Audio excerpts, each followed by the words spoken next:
Did you know that creepers began as a coding mistake?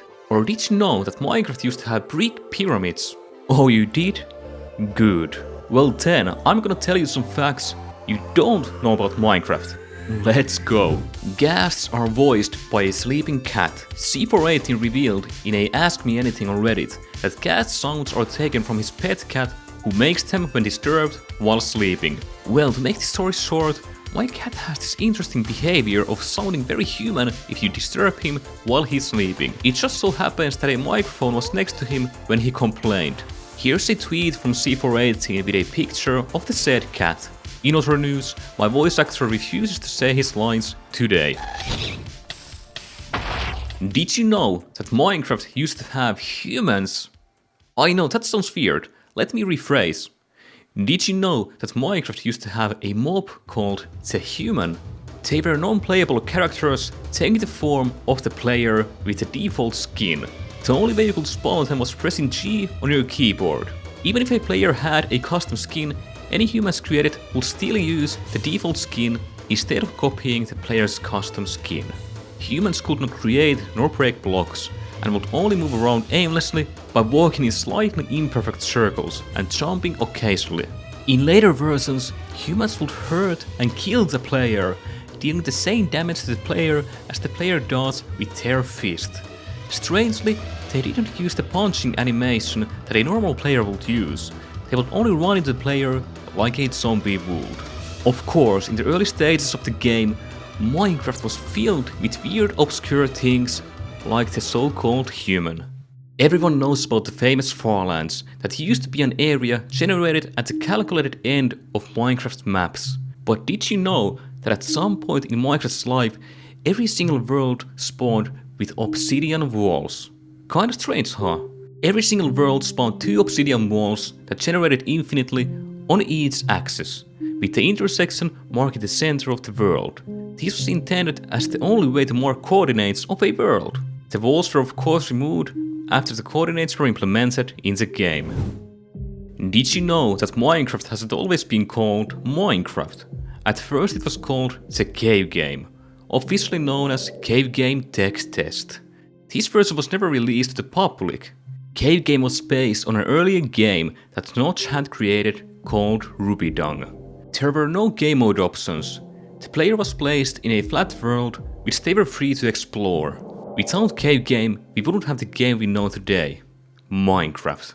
Or should I say, Minceraft? Did you know that every once in a while Minecraft misspells its own title? There is a 0.01% chance that the title screen will display Minceraft instead of the normal Minecraft. Notch implemented this as an Easter egg and kept it as a small secret, ensuring that he was the only one who knew of its existence. So, a while ago, I did some intentionally obscure code in the title screen to switch 2 letters around, making it say Minceraft instead of Minecraft on every 10,000 game launch or so. And nobody found it. I was so happy about that. I finally knew something about the game the players didn't know. Did you know that Minecraft used to have gigantic brick pyramids? Brick pyramids were huge structures that generated far away from the spawn point.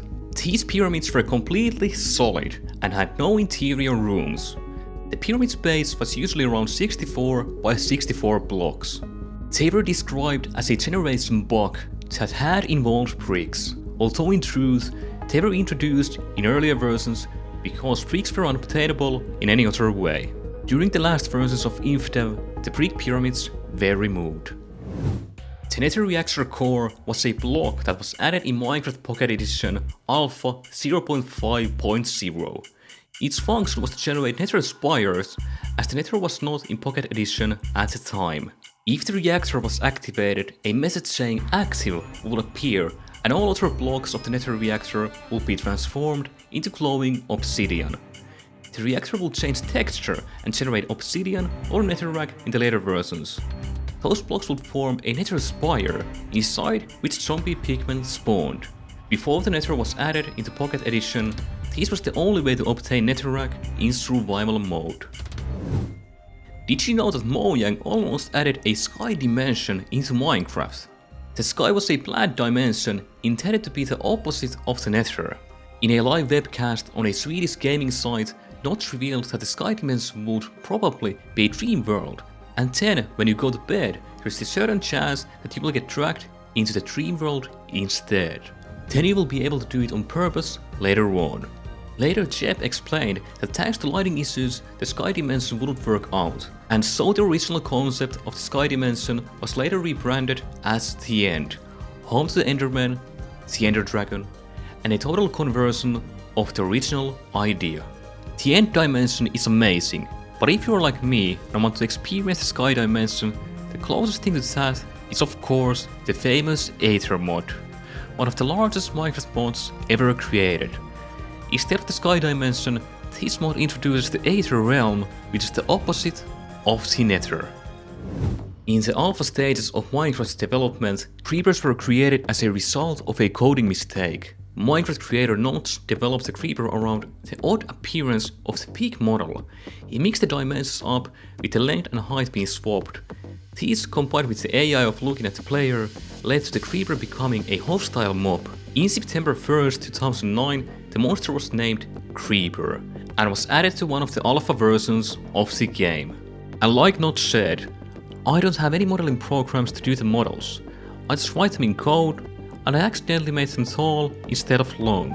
So it was like a tall thing with 4 little feet, and that became the Creeper as opposed to a pig. So basically, the most famous mob of all of Minecraft wouldn't be here without this simple mistake. Hey, that reminds me of myself. Removed Herobrine. Herobrine is not real, or is he? I think everyone knows the legend of the infamous ghost or a monster called the Herobrine. Herobrine is a community-made creepypasta. He's one of the major community icons of Minecraft. Yet Herobrine has not been present in any version of the game. So why is he on this list? Well, people kept asking Notch if Herobrine was a real entity in the game, which he jokingly replied, no, but he might be soon. But in reality, Herobrine is everywhere. Mojang employees like to hide Herobrine in the official Mojang images as an Easter egg. His first appearance in official Mojang images started with the wedding weekend. Some players like to speculate that this is proof of his future addition to the game. Of course, there is no proof behind these statements. And then we have the changelogs. Herobrine was first stated to have been removed in beta 1.6.6. This of course was a joke, referring to Notch removing the human mobs code from the game. Ever since, Minecraft update changelog included the entry removed Herobrine. Did you know that you can subscribe for free? Yes, you heard right, it's free. Also, I think you should watch this video next. My name is Kmond, and I'll see you on the next one. Bye bye.